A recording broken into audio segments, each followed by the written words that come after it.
स्वामी जी बहुत बहुत धन्यवाद आपका हमसे बात करने के लिए।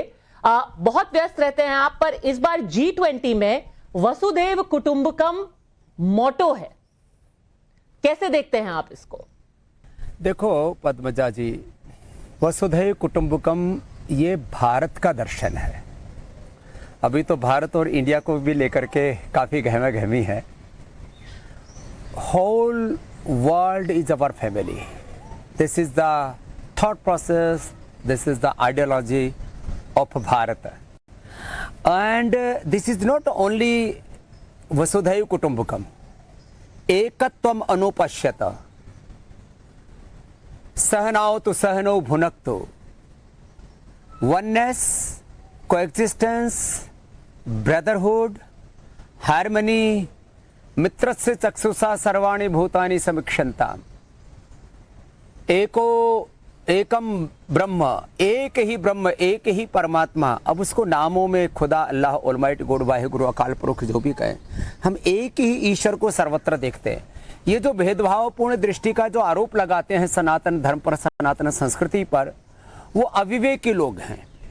और मैं तो एक बात और कहता हूं, आपने एक पूछा, मैं आपको 5 बात इसलिए बता रहा हूं।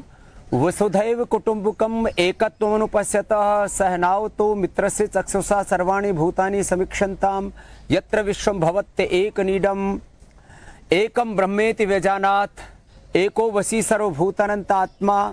तो हमारी जो पूरी दृष्टि है वो समग्रता की दृष्टि है। उसमें जाति का, वर्ग का, पंथ का, मजहब का, स्थान का, देश का, काल का, यहाँ तक कि राजनीतिक सीमाओं का कोई भेदभाव नहीं। इतनी उदात्त दृष्टि भारत रखता है, और इसी दृष्टि के साथ भारत ने पूरे विश्व का मार्गदर्शन किया। कहा इंडोनेशिया, कंबोडिया से लेकर के, और इधर मलेशिया से लेकर के, और यहाँ अफगानिस्तान, पाकिस्तान, और कुछ हिस्सा यूरोप तक का, और इधर म्यांमार से लेकर के कुछ हिस्सा इधर चाइना की तरफ का भी। ये सब इतना बड़ा भारत का भूभाग था। तो ये जो विराट भारत का विराट दर्शन था, उसकी अभिव्यक्ति है G20 में मेरी बहन पद्मजा जी। और सबसे सुंदर बात यह है, जैसे कि आपने बताया, इस बार ये इंडिया का ही G20 नहीं है, ये भारत का G20 हो रहा है। ये अब बहुत बड़ा विवाद खड़ा कर रखा है लोगों ने। जब भारत आज़ाद हुआ तब भारतवर्ष, भारत, हिंदुस्तान और इंडिया, लास्ट ऑप्शन था इंडिया। लेकिन कुछ भारत के नेताओं को दरअसल अंग्रेजों से, अंग्रेजियत से इतनी मोहब्बत थी। जैसे आप इंग्लिश चैनल जरूर हैं पद्मजा जी, लेकिन your language only English, but your ideology, your principles, your values are Bharatiya. आपकी सारी चीजों में भारतीयता है। आप भाषा जरूर अंग्रेजी में बात करते हैं, क्योंकि आपका टाइम्स नाउ चैनल ही अंग्रेजी है, लेकिन कुछ लोग बोलते हिंदी में है, लेकिन उनकी सोच, उनकी दृष्टि, उनका पूरा थॉट प्रोसेस, उनकी आइडियोलॉजी, उनके आइकॉन, उनके रोल मॉडल्स, उनके रोड मैप, उनका सब कुछ है वह विदेशों पर आधारित है। तो स्वतंत्रता का अर्थ यह है कि कोई देश अपना तंत्र हो, उसमें अपनी शिक्षा, अपनी चिकित्सा, अपनी अर्थव्यवस्था, अपनी दृष्टि, अपनी भाषा, अपनी संस्कृति, अपनी सभ्यता, स्वाभिमान के साथ कोई देश आगे बढ़े, इसको कहते हैं आजादी। तो मुझे लगता है राजनीतिक आजादी के बाद बहुत सी वैचारिक आजादी, सांस्कृतिक आजादी, शिक्षा, चिकित्सा की आजादी, बहुत सी चीजें शेष हैं अभी तो एक एक शब्द के ऊपर ही भयंकर विवाद खड़ा हो रहा है, बखेड़ा हो रहा है। कभी सनातन पर बखेड़ा, कभी इंडिया और भारत के ऊपर बखेड़ा, पहले कभी कोई हिंदू और हिंदुत्व के नाम पर बखेड़ा करते थे। तो मुझे लगता है अभी काफी लोग सांस्कृतिक दृष्टि से, वैचारिक दृष्टि से, बौद्धिक या मैं कहूं कि सैद्धांतिक दृष्टि से काफी अपरिपक्व लोग हैं, जो है इलिटरेट हैं, गैर पढ़े लिखे हैं इन मामलों में। तो वो राजनीति में हो जाने से कोई व्यक्ति बहुत होशियार नहीं हो जाता। तो अपेक्षा ये की जाती है कि जितने भी भारत के राजनेता हैं, कम से कम राजनीति के साथ साथ भाषा की दृष्टि से, विचार सिद्धांतों की दृष्टि से, अपने सांस्कृतिक बोध की दृष्टि से, अपनी इतिहास, वर्तमान की दृष्टि से उनको काफी विवेकशील होना चाहिए, बौद्धिक दरिद्रता नहीं होनी चाहिए पद्मजा जी। पर स्वामी जी, क्योंकि आपने भारत का उल्लेख किया, वो भी सोचते हैं कि भारत और इंडिया साथ साथ क्यों नहीं रह सकते। अगर हम भारत माता की जय बोलते हैं तो हम ये भी अपने प्लेज में कहते हैं I am an Indian, all Indians are my brothers and sisters. तो दोनों साथ में रह सकते हैं, भारत भी आगे बढ़ेगा, इंडिया भी साथ साथ आगे बढ़ जाएगा। देखो इसमें पद्मजा जी, ठीक है, इंडिया जो गठबंधन बनाए उन्होंने कहा कि जुड़ेगा भारत, जीतेगा इंडिया, तो उन्होंने तो दोनों को रखा हुआ है। तो देखो किसी भी देश का जो नाम होता है ना पद्मजा जी, वो कभी भी दो नामों में नहीं चलता, हाँ, तो वो एक ही नाम में चलता है। थोड़ा प्रोनाउंसिएशन अलग हो सकता है, कोई चीन बोल सकता है, कोई चाइना बोल सकता है, थोड़ा बहुत ऐसे रसिया के भी नाम को, थोड़ा अलग अलग देशों के नाम को थोड़ा बहुत प्रोनाउंसिएशन में ऊंचा नीचा होता है, और उसके लिए भी बड़ी जद्दोजहद करनी पड़ती है। बॉम्बे को मुंबई करने में, अब तुर्की को तुर्की करने में कितना पुरुषार्थ उनको करना पड़ा। तो देश का नाम तो एक ही होता है। अब इस देश को आर्यावर्त भी कहते हैं, इस देश को हिंदुस्तान भी कहते हैं, इस देश को भारतवर्ष जैसे मैंने कहा वो भी कहते हैं। तो ये अपने आंतरिक व्यवहार के लिए हम अलग अलग सांस्कृतिक पृष्ठभूमियों के साथ नाम बोल सकते हैं, लेकिन वैश्विक धरातल पर, ये प्रशासनिक धरातल पर तो एक ही नाम चलता है। वो अब इसके भी अलग अलग कारण हैं। अब कई तरह की बातें चल रही हैं कि हमें गुलामी की निशानियों को मिटा करके और पूरी आज़ादी के साथ, पूरे अपने आत्मगौरव के साथ, या कहते हैं भारत और भारतीयता या सनातन के गौरव के साथ हमें आगे बढ़ना है। तो ये सारा कुछ जो है ना एक वैचारिक युद्ध जैसा है, और इस युद्ध में यदि हमारा चित्त शुद्ध हो तो फिर हम सही निष्कर्षों पर पहुंच सकते हैं पद्मजा जी। और ये इस वक्त पे हो रहा है जब लोग सनातन के ऊपर ही सवाल उठा रहे हैं। एक तरीके से अपने देश को भी वापस भारत बुलाना, ये भी तो एक सनातन की निशानी है कि हम वापस अपने जो सनातन के मूल्य हैं उन पर वापस जा रहे हैं। देखो पद्मजा जी, आज से आप सोचो 1000 साल पहले तो इस देश का कोई दूसरा नाम था ही नहीं, भारत के नाम से ही इसको जानते थे। जो सिंधु घाटी पार करके आए उन्होंने हिंदू और हिंदुस्तान कहना शुरू किया, और फिर ये इंडिया शब्द जो है वो जो है ब्रिटिश लोगों ने हमको दे दिया। इसके भी कुछ सांस्कृतिक राजनीतिक कारण हैं, लेकिन कोई भी देश अपनी पहचान को क्यों खत्म करे। और जहाँ तक आपने सनातन शब्द को बोला तो बहुत उनकी बुद्धि पर तरस आता है। मैं उसको इंटेलेक्चुअल बैंक करेंसी कहता हूँ, बौद्धिक दरिद्रता, दिवालियापन। कभी कोई ऐसा कह सकता है या कहना चाहिए, या कोई ऐसा दुस्साहस कर सकता है कि इस्लाम का खात्मा करेंगे, ईसाईयत का खात्मा करेंगे, हम कम्युनिज्म का खात्मा करेंगे। ये तो चलो इस्लाम और ईसाईयत, तो कोई जैनिज्म, बुद्धिज्म, सिखिज्म का खात्मा करेंगे, ऐसा कोई बोल सकता है? नहीं बोल सकता, नहीं बोलना चाहिए। ऐसे कोई कहे कि हम हिंदू और हिंदुत्व का खात्मा करेंगे, हम सनातन और सनातन संस्कृति का खात्मा करेंगे, ये तो बहुत मतलब बहसीपना है।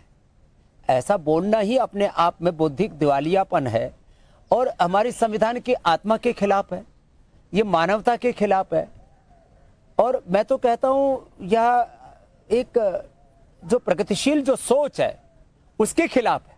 आज हम 21वीं सदी में जी रहे हैं, जहाँ सारी दुनिया की दूरियां हमने कम से कम विज्ञान और तकनीकी के तौर पर तो दूर कर दी हैं।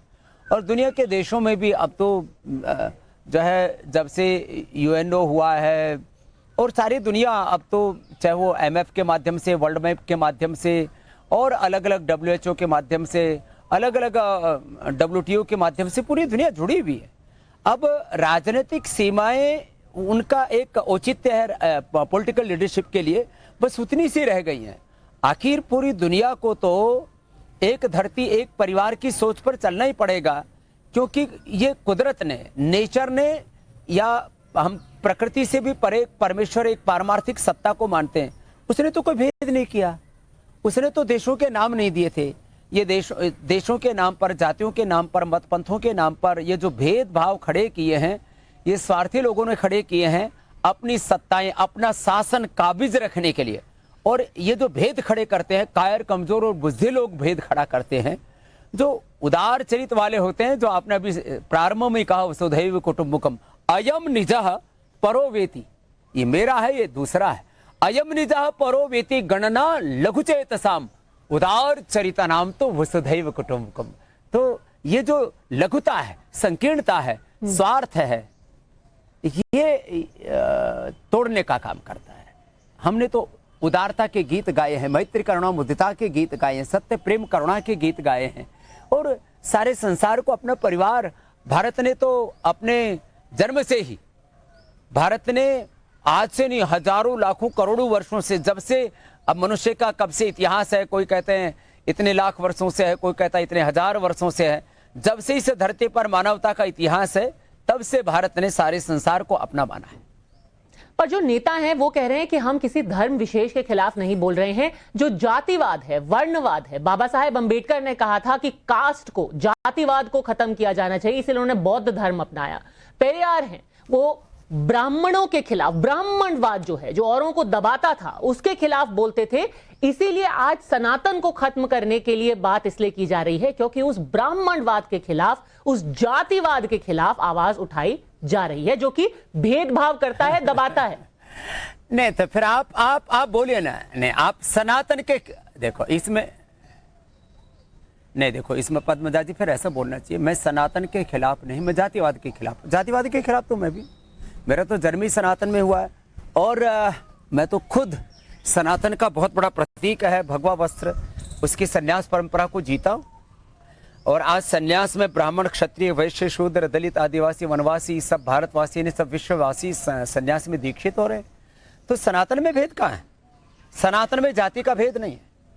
जो सनातन के नाम पर जाति का भेद कहते हैं वो मूर्ख लोग हैं, वो अविवेकी लोग हैं। उन्होंने सनातन धर्म को, वेदों को, दर्शनों को, उपनिषदों को, हमारे सनातन के ग्रंथों को, सनातन संस्कृति को जाना ही नहीं है। ब्राह्मण किसे कहते हैं? ब्रह्म कहते हैं विराटता को, ब्रह्म कहते हैं ज्ञान को, ज्ञान को, नॉलेज को, ब्रह्म कहते हैं पवित्रता को। अहम ब्रह्मास्मि, मैं ही ब्रह्म हूं। तो ये जो ब्राह्मण है मूलतः जाति सूक्त शब्द ही नहीं है। ब्राह्मण का अर्थ होता है विद्वान, विवेकी, प्रबुद्ध, जो विराटता में विश्वास रखता है। और मैं तो कहता हूं ये 4 in 1, जो वेदों के मंत्रों की गलत व्याख्या करते हैं। ब्राह्मण से मुखमासित बाहुराजन्य कृता उरु तदस्य यद्वैश्य पदभ्याम शूद्रो अजायत है। जो अज्ञान से बचाए वो ब्राह्मण, जो भय से बचाए वो क्षत्रिय, जो अभाव से बचाए वो वैश्य, और जो अपवित्रता, अशुचिता से बचाए, उसे उभारे, उसको दूर करे, वो शूद्र। तो इनका अर्थ ही, शूद्र का अर्थ अछूत होता ही नहीं है। शुचि शुद्ध, शूद्र का अर्थ शुचिता है, ब्राह्मण का अर्थ ज्ञान है, क्षत कहते हैं भय को, त्रयमणि रक्षा, जो भय से रक्षा करे उसको क्षत्रिय। और विषय प्रवेश ने, जो जिसने एक स्थान विशेष के ऊपर कोई आग्रह न रख करके सारे संसार में जो घूमता है और सारे संसार में विपणन करता है, व्यापार करता है, वस्तुओं का आदान प्रदान करता है, वो वैश्य है। तो इन शब्दों का अर्थ जाति सूचक है ही नहीं। ये अलग बात है कि शब्दों के नाम पर जातियां घड़ी गई, कार्यों के नाम पर जातियां घड़ी गई। जो कुंभ का काम करे उसको कुंभकार, लोहे का काम करे उसको लोहकार, गुड़ का काम करे गुड़ वाला, और पता नहीं कौन कौन से वाला आपने देखा होगा, लोहा वाला, सरिया वाला, गुड़ वाला, चीनी वाला, शक्कर वाला। तो ये सारी चीजें, जो चमड़े का काम करे उसको चर्मकार। ऐसे कर्म के आधार पर भी फिर कुछ लोगों ने जातियां घड़ने की कोशिश की। आज सारी दुनिया के सब वर्ग समुदायों में पैदा हुए लोग सब काम कर रहे हैं।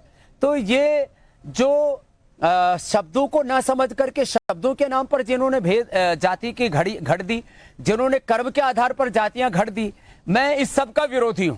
मैं जातिवाद का, मैं प्रांतवाद का, मैं भाषावाद, भाषाई उन्माद का, मैं मजहबी उन्माद का विरोधी हूं। लेकिन मैं सनातन का सन्यासी हूं।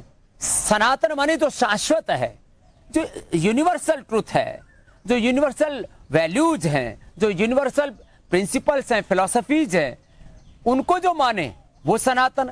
और सनातन धर्म में तो धर्म की व्याख्या क्या की गई है, ये तो अभ्युदय निश्रेयस सिद्धि स धर्म, महर्षि कणाद, जिसमें हमारे भौतिक जीवन की समृद्धि हो और हमारे पारमार्थिक जीवन की समृद्धि हो, उसको धर्म कहते हैं। हमने धर्म को दाढ़ी मूछ से, हमने मूछ कटा ली, दाढ़ी रख ली, टोपी ओढ़ ओढ़ ली, या कोई हमने कोई वस्त्र नहीं, लिंगम धर्मस्य कारणम, जिस मनुस्मृति को लोग पानी पी पी करके कोसते रहते हैं, उसमें लिखा ये जितने भी प्रतीक चिन्ह हैं ये धर्म के हेतु नहीं है।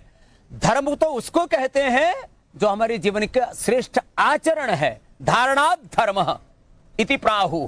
तो जो धारण किया जाता है, अब पानी का धर्म शीतलता, अग्नि का धर्म उष्णता, जल का पवन का धर्म जो है प्रवाह मानता है। तो ये दरअसल जो लोग सांस्कृतिक बोध से वंचित हैं वो इस तरह की बातें करते हैं। मुझे तो तरस आता उनकी बुद्धि पर, जो सनातन धर्म को या सनातन मूल्यों को कोसते रहते हैं अपने तुच्छ राजनीतिक स्वार्थों के लिए।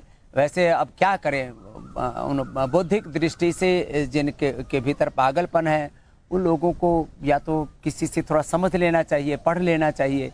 अब मैं बिना पढ़े किसी के बारे में कुछ भी बात करूं, अब मान लीजिए मैं टेक्नोलॉजी को नहीं जानता और मैं टेक्नोलॉजी के बारे में प्रवचन झाड़ने लगूं, मुझे चंद्रयान बनाना नहीं आता, मैं जो है एक कागज की जहाज तो बना सकता हूं, मुझे जहाज नहीं बनाना आता और मैं जहाज बनाने लग जाऊं तो ये मूर्खतापूर्ण काम होगा ना। मुझे योग करना आता है, मुझे आयुर्वेद आता है, मुझे चिकित्सा आती है, तो मुझे जो आता है मुझे वो करना चाहिए और वो बोलना चाहिए। तो स्वामी जी ये बताइए, उसके बारे में या तो जान लें या बोल रहे हैं, अपनी मूर्खता का प्रदर्शन ना करें और अपनी मूर्खता पर गौरव भी अनुभव ना करें। जब दुनिया भर के लोग हमारे देश में आए हुए हैं G20 के दौरान, उन्हें कौन सा भारत हम दिखाएंगे? वो भारत जहां योग है, वो भारत जहां दर्शन है, वो भारत जहां सनातन है, या वो भारत जो कि चांद पे पहुंचा हुआ है, वो भारत जो कि अब सूरज को अपना आदित्य भेज करके उसको स्टडी कर रहा है? कौन सा भारत पूरी दुनिया के सामने हम रख रहे हैं? हमें दोनों तरह का ही भारत दिखाना है, दोनों तरह का भारत जाना चाहिए जिसके पास सांस्कृतिक विरासत है। पद्मजा जी, आप तो बहुत विवेकी बहन है हमारी। राजनीतिक विरासत, आर्थिक विरासत और यहाँ तक कि विज्ञान भी युग धर्म के अनुसार बदलते रहते हैं। साइंस, टेक्नोलॉजी, इनोवेशन, इन्वेंशन, ये तो सतत प्रवाहमान है, प्रगतिशील है ये सब कुछ। तो राजनीतिक, आर्थिक, मैं तो कहता हूं वैज्ञानिक विरासत से भी ज्यादा बड़ी कोई चीज है, कोई बड़ा तत्व है, वो है सांस्कृतिक विरासत, वैचारिक विरासत। अपने पूर्वजों के ज्ञान विज्ञान प्रज्ञान की जो ये एक यथार्थ ज्ञान की विरासत है, वो दुनिया में किसी देश को आगे बढ़ाती है। आज चाइना आगे बढ़ा, आज जापान आगे बढ़ा, कोई भी, इजराइल से लेकर के और सिंगापुर से लेकर के, मैं तो पूरी दुनिया देख चुका अपनी आंखों से। वो बढ़ता है अपनी सांस्कृतिक विरासत के बल पर, अपने स्वाभिमान के बल पर। तो हमें दोनों चीजें दिखानी, हमें भारत की आर्थिक ताकत को भी, राजनीतिक सामाजिक ताकत को भी दिखाना है, और भारत की आध्यात्मिक शक्ति जिसको सॉफ्ट पावर कहते हैं। देखो, आदमी जो चलता है ना, आदमी ड्राइव होता है इमोशंस से, और जब आदमी के भीतर संवेदनाएं होती हैं। आज स्वामी रामदेव एक हल चलाने वाले के घर में पैदा हुआ, आज पूरी दुनिया में हलचल मचा रहे। किसके आधार पर मचा रहा है? एक विचार, एक संकल्प, एक सिद्धांत के आधार पर। तो हमें दोनों चीजों को देखना होगा। और भारत, देखो, यद्यपि यहाँ पर 80 करोड़ लोग थोड़े कमजोर हैं, एक वीकर एरिया है हमारा, लेकिन 60 करोड़ लोग, किसी अमेरिका की आबादी से लगभग दुगने लोग हमारे यहाँ प्रचंड पुरुषार्थी हैं। तो भारत में, और ठीक है, गरीबी तो अमेरिका में भी है, ब्रिटेन में भी है, यूरोप में भी है, जापान में भी, रसिया में भी, सब दुनिया के देशों के अंदर है।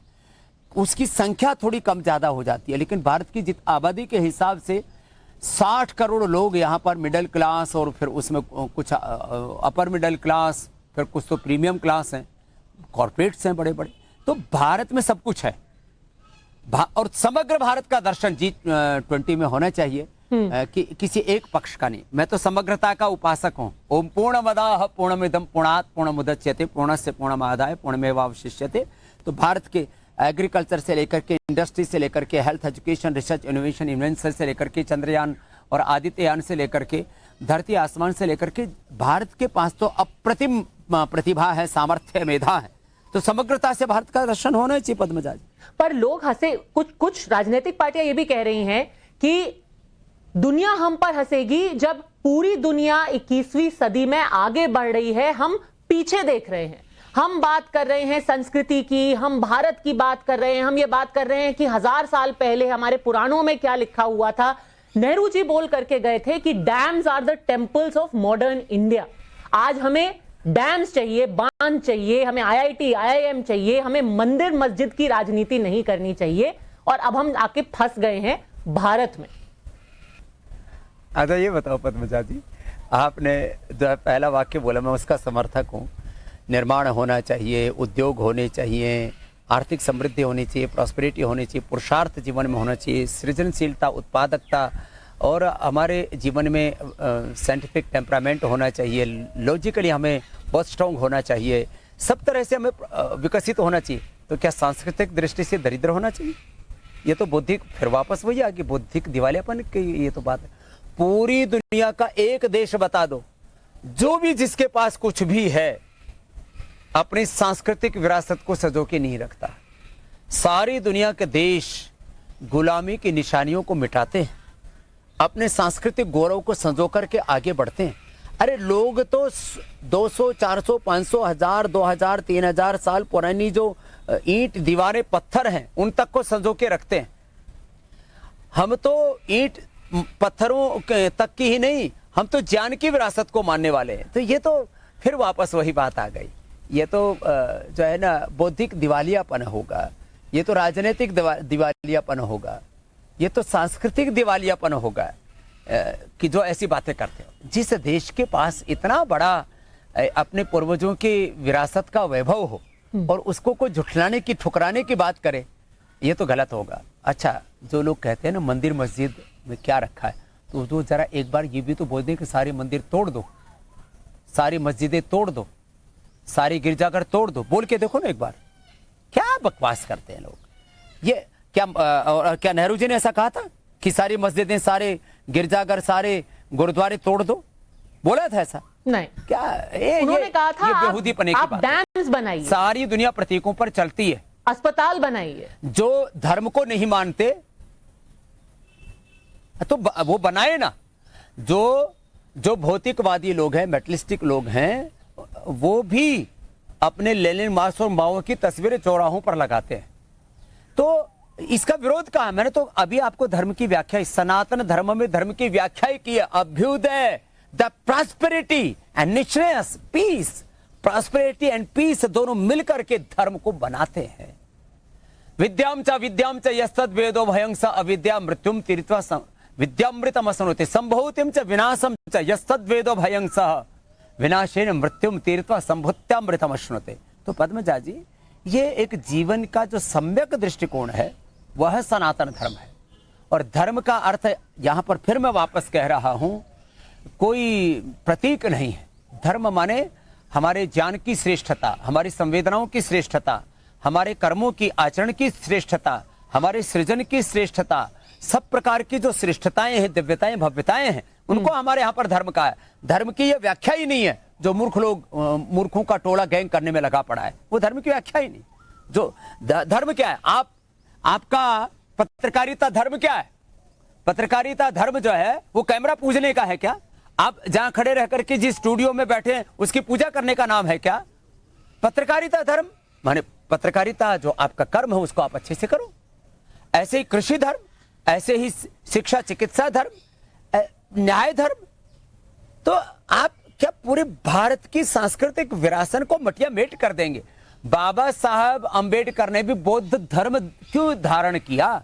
बुद्ध समता का धर्म है। बुद्ध जो है सम्यक दर्शन के उपासक हैं। बुद्ध जो है वो जो हमारा व्यवहारिक जीवन है उसकी यथार्थता के उपासक है। तो अंबेडकर के या कोई भी, मैं तो कन्फ्यूशियस से लेकर के, अंबेडकर साहब से लेकर के, लेनिन, मार्क्स, माओ से लेकर के और सुकरात से लेकर के, प्लेटो, अरस्तु से लेकर के, जो भी बोलो, पूरे आइंस्टीन, न्यूटन से लेकर के सभी महापुरुषों ने हमारे जीवन के भौतिक समृद्धि और आंतरिक समृद्धि और आंतरिक शांति, ultimately the ultimate desire of all souls is health, wealth, after then eternal happiness, unlimited happiness, peace, joy. ये तो हर एक आत्मा की मांग है। तो इसको आप कैसे झुठला सकते हैं?